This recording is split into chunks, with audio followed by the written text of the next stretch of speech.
Ayan, so magandang gabi sa inyo mga Lord. So start ko na yung yung live analysis natin. So record natin. So if sa mga hindi naka-attend ngayon.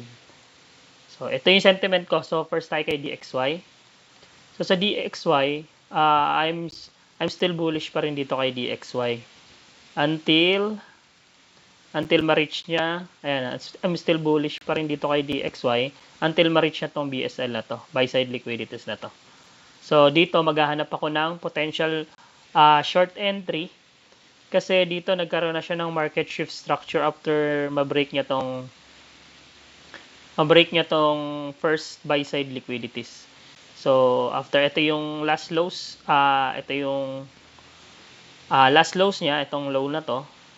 Pero kung titingnan natin sa pinaka higher time frame sa weekly tayo titingin, hindi pa nababasag tong area na to, which is kung ito mabasag at dumire-diretso pa pataas, kung sakali ito mabasag, and then dumire-diretso pa pataas, and then I'm still bullish na sa weekly. So nasa daily kasi tayo ngayon, so I'm expecting this mag-react siya dito, then yan, maglaro yung price dyan, then bumaba siya for pullback. So for now, bullish ako daily. Then sa weekly, bearish pa rin tayo hanggat hindi nababasag tong buy side liquidities. Pero masyado na malayo yung ating weekly, kaya doon muna tayo sa daily. So and then punta tayo sa 4 hours. So sa 4 hours, ayan, still bullish trend.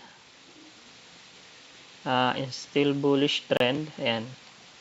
Ang ganda ng kung titingnan sa higher time frame, ang ganda ng Ang ganda ng pagka higher highs, higher low, higher highs, higher low niya.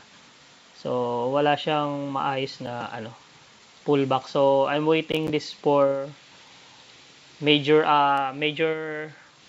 reversal dito sa area na to. So dito lang ako once ma-reach na to dito, magsho-short ako kay DXY, yung mga correlated pairs niya like USD JPY, USD CAD, diyan ako magsho-short. Pero as long as hindi na re-reach to, I'm still bullish.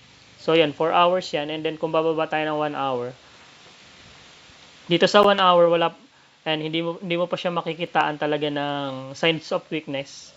Kasi dito, kung mapapansin niyo, ito yung last higher highs, ay nabasag niya, then nung nabasag niya yan, nag-close yung body candle natin dito sa taas.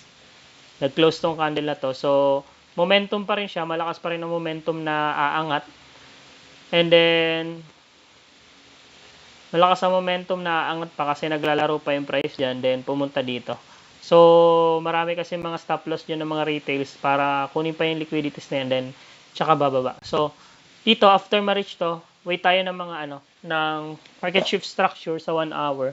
Then, pwede ako mag-entry sa correlated pairs ng short. And then, uncorrelated pairs, doon ako maglolong. So, yun yung sentiment natin kay DXY. Then,